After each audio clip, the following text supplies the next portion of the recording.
Killer Mike slowly becoming one of the greatest hip hop figures ever, man, based off what he's doing in music, in hip hop, and outside of hip hop as well? It doesn't have to be necessarily from the South. I'm talking on a level of people like Chuck D and all those people like that. Like, I think he's really starting to climb that ladder, in my personal opinion. So Lone, I'll come to you first.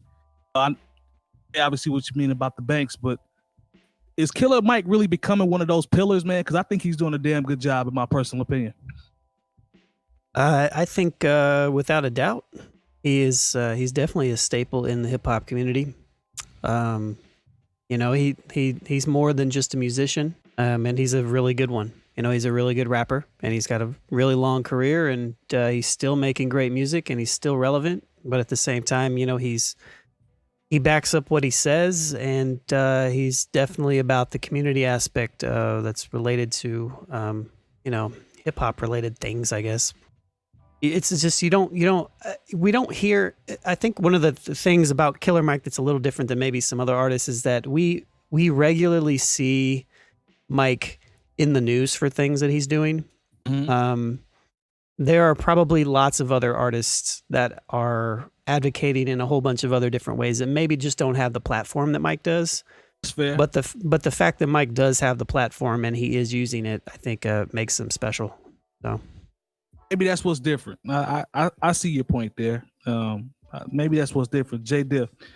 When we had our kind of mock presidential election, if it was hip hop, right? What Killer Mike stood on, a lot of us decided that he should have been president or should be president if that were to happen.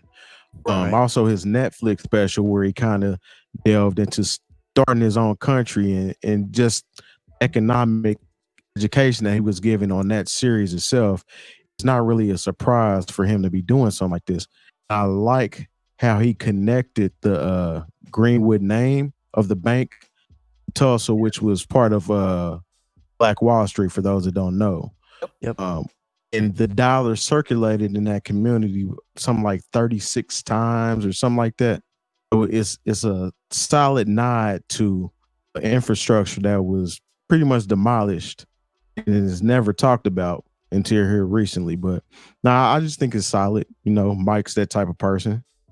Okay. Yeah, I think the stats right now is that the dollar circulates for 20 days in the white community, but only for 6 hours in the black community. So this is a nod to that. Yeah, I can dig it. Spoolz, talk to me, man. I agree, just pretty much with what they said, what Sean and Terry said. I've admired Killer Mike since I don't know. I guess really after I heard rap music, that's what. I mean, I'm ready for rap music too. By the way, that'd be awesome. Or some other Killer Mike solo.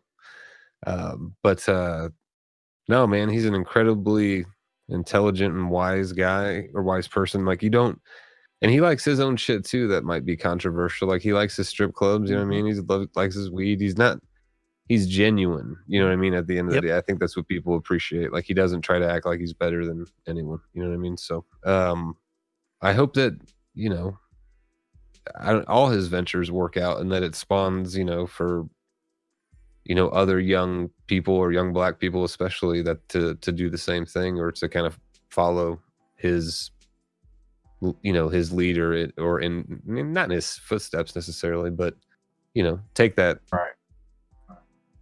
step, you know. So I can dig it, man. Each one teach one for sure. Jay Moore, what's your spin on it, man? How do you feel? You know, as much as I enjoy Killer Mike as an artist, you know, I can't really recite to you a whole bunch of his lyrics, but I can definitely tell you a bunch of the things that he's brought up in interviews and had things that he said that I have agreed with. Some of them I disagreed with, but you know, all of them have been things that have made me think. And if you know anything about Killer Mike, he's always extolled the idea of group economics, you know, and talked about people like Dr. Claude Anderson, you know, do your Googles on him. And, you know, and even talked about, even though he's not a member of the FOI, he has talked about, Elijah Muhammad, not so much the religious part of it, but as far as like the economic development part of it, the part of like owning your own land, farming your own land. If you're going to know how to, if you're about this revolution talk, you better be able to know how to hunt, shoot, and fish. And so when you talk about the Greenwood Initiative, which is something that I'm very impressed with, and I got into it with somebody, as I do on Twitter, I said, this is not Rush Card 2.0. This is actual economic empowerment here. And I'm excited about it, and I still want to do a little bit more research before I get to put my money in. But I do think from what I've seen so far, I'm excited about. And, if we can just make group economics cool, like we make, buying chargers cool and going to the strip club cool. And, then I think Killer Mike could definitely is that bridge because of what Spoolz said. He's a genuine individual. He talks about how, he likes his cars, he likes his weed, he likes going to the strip club, but he's still about his people. He's about not only economic but political empowerment. Because there seems to be this crazy, especially now that we're about 3 weeks out from the election, where there are a lot of people, they either want to talk about economic empowerment or they want to talk about political empowerment. There are a lot of people who are like, we shouldn't even be out here voting. We should be doing this, that, and the third. And it's like, no, all of these things tie together. And, when I listen to someone like Killer Mike talk about all of these things together, I'm like, okay, yes, this makes sense. Even when he talks about like, I'm not here to be, getting too political because, that's not what we're trying to do because it's still about hip hop. But, as a lot of us have seen the lines, people voting early, I'll just tell you that I'm preparing to vote early, and I'm not voting for Donald Trump, and I'm not voting for somebody who doesn't have a chance to actually win the presidency. And, we just have the fact that he's talking about being politically and economically smart and marrying the two, I think is something that's real revolution right there. And I'm excited about it. Once I get some things together and I do a little bit more research, I'll be certainly happy to support Killer Mike in the Greenwood Initiative. And like I said, group economics is something that he's been talking about for a long time. And clearly he's not just talking the talk, he's walking the walk. So I'm excited for it. I can't wait to see him do more interviews and talk about this thing more and, and come back in a year. And nothing against Rush Card. Cause you know what, Rush Card, I know that sounded like I know it sounds like I was shitting on Rush Card, but like basically Russell Simmons set the whole debit card. Like there probably wouldn't be a Venmo card or Cash App card. Like he's got his own problems right now, but he really did set all that up for the green dots and all these cash cards that you see in every grocery store in America. So like honestly, in a way, shout out to Russell Simmons for setting that blueprint.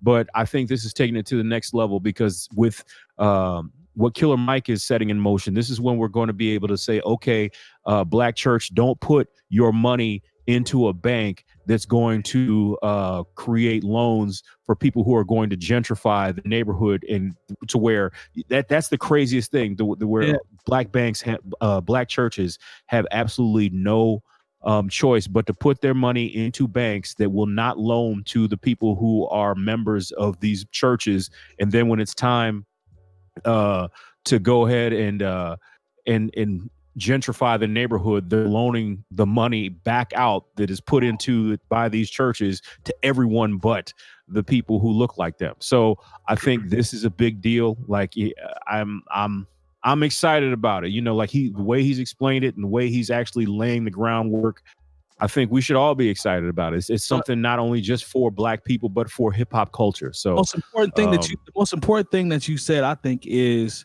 and this is an oversight on my part, is part about doing the research, to, follow him and see what the plans are and how they prepared it, and then doing your research before you try to invest. Like I said, I definitely want to sign up. I'll do it. But that's a very good point. You have to. Yeah, because look, I had a Rush Card. I'm not going to front. I had a Rush Card back in the day.